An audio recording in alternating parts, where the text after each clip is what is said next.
Are the images that are so hard to forget. The town of Duncan underwater after a storm forced those evacuations. Now tomorrow marks 1 month since all of that flooding, and people who live there are still recovering from it. And it does come as rain chances are back in the forecast.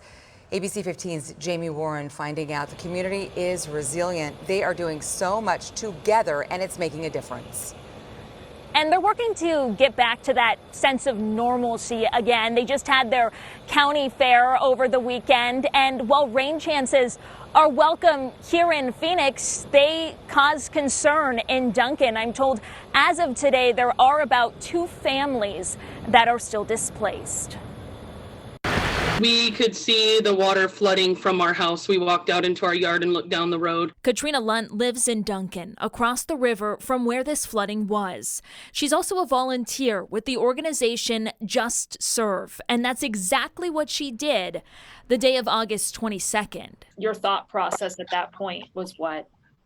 Get in the truck and go to town and see who could use help. She, along with others, collecting items for those who evacuated and bringing food to those still in their homes, inches underwater. The people just stood there with it in their hands and they're like, and I'm going to cry telling you I'm sorry, but they started crying too, and they just were so overwhelmed with appreciation that they were seen and heard and that they knew that somebody was there to help them. She says today, the streets don't look like this anymore. The water has gone down significantly. But the cleanup has only begun. I have lots and lots of yard work to do to help these people out. And we had quite a bit of rain prior to the flooding that created the weeds too, of course, but now it's out of control. And the emotional impact of what many experienced still remains. Keeping the mental health, especially the mental health of everybody going, because it is hard. But Lunt says they'll make it through together. The beauty of coming together as a community really has,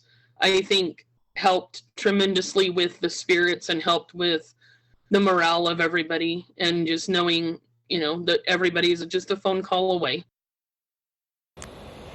And so the reason why the town flooded to begin with is because the Gila River overflowed during that storm. The levee that was supposed to protect the town broke. I spoke with the town manager. He told me as of today that levee is still broken. I asked for a timeline on when it will be repaired. He said hopefully within the next month. But Nick, if Duncan gets as much rain as it did that day, that could be problematic.